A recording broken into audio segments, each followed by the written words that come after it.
Today on the Philly Talk podcast, we got to start with Philly dogs run faster. We know the saying, hungry dogs run fast, but Philly dogs run faster. And this dog mentality has been with the Eagles since Nick Sirianni. But shout out to all the new dogs, Philly Dogs t-shirts. We got them up on the Print Champs website. It just went live like 20 minutes ago. We got the boxy, old school, vintage, thick tee. And then we got them in regular tees, all different colors.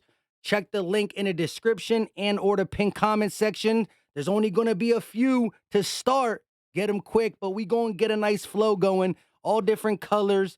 But Philly dogs are here to stay. All these players, whether it's the 2 from last year, the 3 from this year, I can see being Philadelphia Eagles for multiple years. And females, we got you in the pink too. Let's talk. This is Philly Talk with Philly Mike. Talking sixes in the bird gang, that's our life. Competition, we ain't scared, yeah, that's what we like. Win or lose, you know we showing up and we gon' fight. You see we strive for the sky every day that go by. And every single week we screaming fly, Eagles fly. This is Philly Talk with Philly Mike, yeah. This is Philly Talk with Philly Mike, yeah. What is going on, everybody? I go by Philly Mike, and this is the Philly Talk podcast. And like we talked about, them Philly dogs, them Georgia boys are coming into this type of culture where your franchise guy who just got paid the bag is already at voluntary workouts with the team. Devontae Smith with the team. All the core go-getters are there. This is what these young Georgia Bulldogs are going to learn from. The Jalen Carters, the Keelan Ringos, the Nolan Smith, who's an absolute beast. We're going to break down his film later this week, but man, he is so underrated against the run for his size. We'll talk about it. But before we do that, Eagle Nation, help your boy and hit that like button. Y'all been killing it. And definitely, link in the description, link at the top of the pin comment section. Go get your tees. Again, the thick one is cool, but I'm telling you, if you want the tight-fitted one, all different colors, shout out to the Print Champs. It went live literally not long ago. Mine is already on order. Can't wait to get it. But let's talk about these Eagles. Another day hustling. The Young Bucks are coming into a good crowd. But let's talk about the landscape of the NFC. Shout out to Lord Brunson. He tweeted this. And after we talked about this, we're going to reminisce about the Super Bowl one last time on this channel because JG spoke about the tampering situation. But these are the division winner predictions post-draft. The Eagles were the best team in the NFC before the draft, and now we 100% are the best team in the NFC post-draft. But let's see what the 2023 post-draft division winners predictions look like. And it looks like this. The NFC East is going through Philadelphia. They got the Lions winning the North, the Saints winning the South, and the Niners winning the West. If this is the case, as LB said, Eagles versus Niners once again.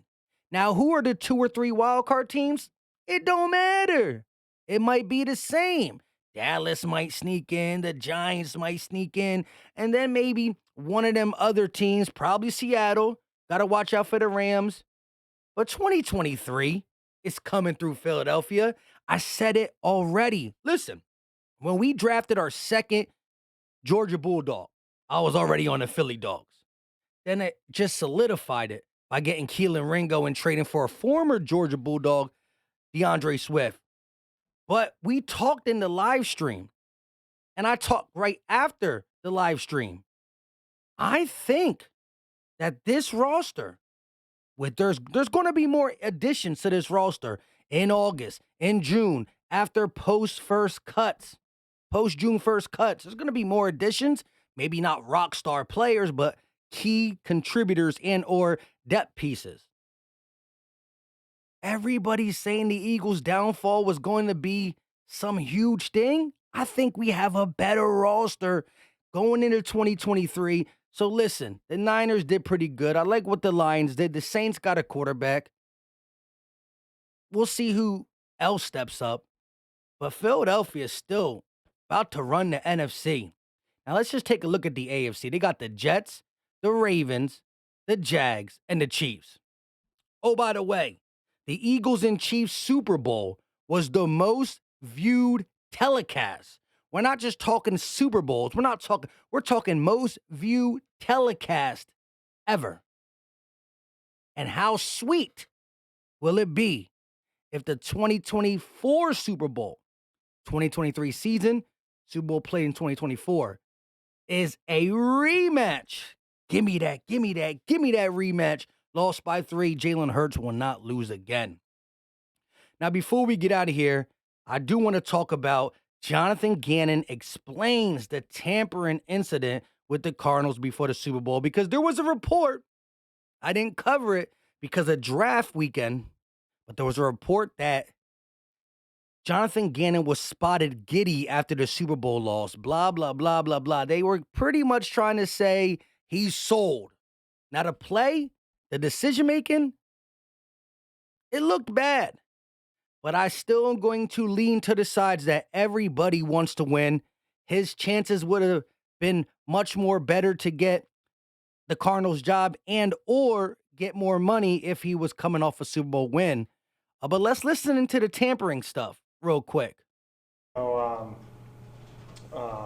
it's a mistake that we made, and the league kind of rectified it, and we've moved on. But basically, after the NFC Championship game, Monty reached out and, kind of said, hey, congratulations. He's been to some Super Bowls and gave me a little advice about how to handle that and said, look, we're in the middle of a coaching search and don't know how the timing of this is all going to shake out, but basically, would you be interested in interviewing if the timing gets pushed back till after Super Bowl? And I said, yeah, I would be. And then I didn't hear about it until after the game that we played when Howie came up and talked to me about, hey, Arizona wants to interview you. So, it was a mistake that we made, and I apologize for that. And, looking forward to moving on now and getting going. So that's kind of the story on that one. The way he keeps repeating himself, I think he's leaving a little bit out. But this is the last time I bring up the Super Bowl. Again, I told y'all during the draft week when I was a little tipsy that I would speak on this. The whole rumor, a lot of people were hitting me up in the DMs. How do I feel about it? And we lost. I'll never forget that Super Bowl because what a glorified dub that would have been. Beating one of the best quarterbacks, one of the best coaches, one of the best teams. To have your second in 5 years.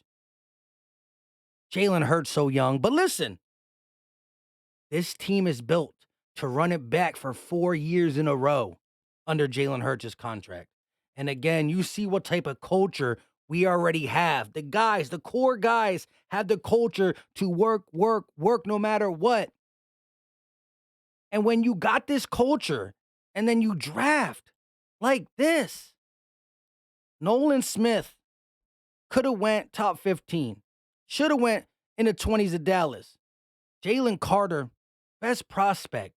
Keelan Ringo was a second-day pick, but because of the shoulder injury, because of some of the physical things he does that they don't think is going to translate, man, he's working behind Bradbury and Slay. 4.3 speed. He's an athlete. Safety could be in the realm of possibilities for the future. We don't know. Nakobe Dean, but he played all last year, couldn't get on the field. That's just the way the Eagles work. TJ and Kaiser are getting paid more, had 1 year left. They're going to play. It's just the way we work. Jordan Davis injuries, but when healthy, he was a man amongst boys. And let's not forget Tyler Steen. And one of my favorite draft picks of them all. He's not a Georgia Bulldog, so he ain't on the t-shirt. There's a lot of Philly dogs because Philly got a bunch of dogs. These ain't the only dogs we got. They're the Bulldogs. Not the only dogs we got. Sidney Brown, an absolute stud. I seen tape of him man-to-man against tight ends, man-to-man against running backs. Just a guy who can do it all. My second-rated safety. I keep saying it. But again, check out the merch. It literally dropped not long ago. That's the logo. You're getting really big on the boxy old school tee. You know what I mean? Thicker material. but it's pretty big on the regular tees, and you can get them fitted, you know what I mean? Large, extra large, small, medium, whatever you need. Different colors as well. They all look good because it's green and red. You know what I mean? The green still got to be more powerful because once upon a time, Bulldogs, now they Philly dogs, and the green will always prevail. Pink for the ladies, but this is the type of culture they're coming in. I can't wait to see what how he does in the upcoming months. But man, GOAT Talk shoulda, coulda, woulda been today, but I gotta postpone it. We're gonna try to do GOAT Talk tomorrow around 6:30 before the Sixers game. Tonight I will be live with the Jan app for the simple fact that I didn't go live Sunday or Monday due to all the commotion. So we'll be live tonight at 8:30. Normally I do it at 7, 8:30 for the Jan app. Hit the like button, hit subscribe if you are new, ding the bell, and again, link in the description or in the pinned comment section. Get them before they go out. Now, if they go out the way I think they might, because listen, y'all been killing the Philly Talk hats, and the Philly Talk shirts. Shout out to y'all. But if these goes out, Print Champs will get on it. But normally when they first release, they don't have that. You know what I mean? Literally either 5:30, close to 6 o'clock. Can't exactly remember. I got the text message. I hit order, and then I came up here, cleaned up, decided to do a video. Until next time, you know what time it is. Drop the muscle emoji. Leave your thoughts in the comment section. We